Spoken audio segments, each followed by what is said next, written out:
Guys, turuan ko kayo. Ayan, good morning, good afternoon, good evening guys. And sa lahat na nandyan, ayan, sa makakapanood nito ay shout out sa inyo at gandang gabi.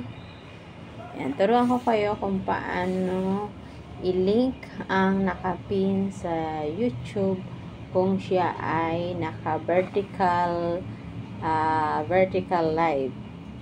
Diba minsan nandala natin sa ating live, sa mga nagla-live ay ninja. Diba kung ninja ang ano nyo, mahirapan po kayo punta sa link, or kahit naman din main channel, and hirap din tayo kasi naka-vertical yan.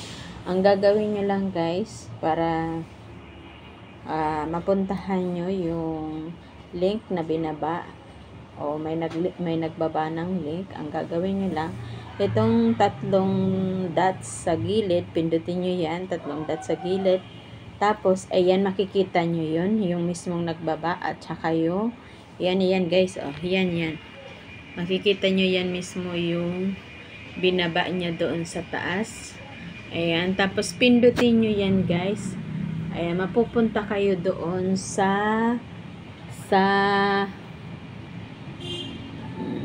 nagano yung aking mapupunta kayo doon sa binaba mismo. Ayan, yung binaba mismo niya, mapupunta kayo dyan sa binaba niya mismo. Kaya yun, kung hirapan tayo kasi mahirap pa talaga kasi ngayon ang ay naka-vertical ng mga live ngayon, kahit na ipunta natin sa horizontal ay laging napupunta sa vertical, kaya mahirapan tayo mag-link. At saka kung paano din makikita yung, di ba, hindi katulad sa horizontal nakikita pag nagpunta kayo sa live, may na yun, makikita nyo agad yung like button.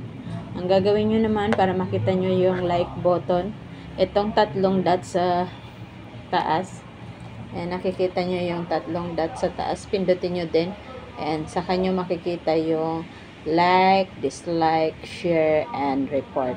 Ayan, yan lang guys. Ayan, salamat sa inyong panunood.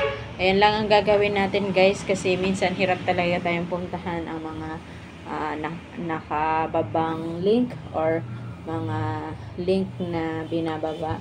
Yun ang gagawin natin guys, para makapag support tayo sa mga nagbababa or may mga premiere na binababa para mapuntahan natin. And yan ang gagawin natin guys. At yun lang gagawin natin guys. Ayan si Inay Elisa, yan, shout out sa iyo Inay Elisa. Ayan, nakatambay lang ako Inay kasi ako ay busy na tayo sa ating trabaho at malapit na tayo mag-uwian. 6:30 ay uwi na ako at kailangan na namin umuwi kasi maulan. Kaya thank you guys, bye, thank you so much, and shout out sa lahat. Mag-ingat po ngayon at maulan ang panahon, merong namumuong bagyo pero malayo sa atin, pero mararamdaman natin yung sakit ng nakaraan, ay hindi pala mararamdaman natin yung ulan na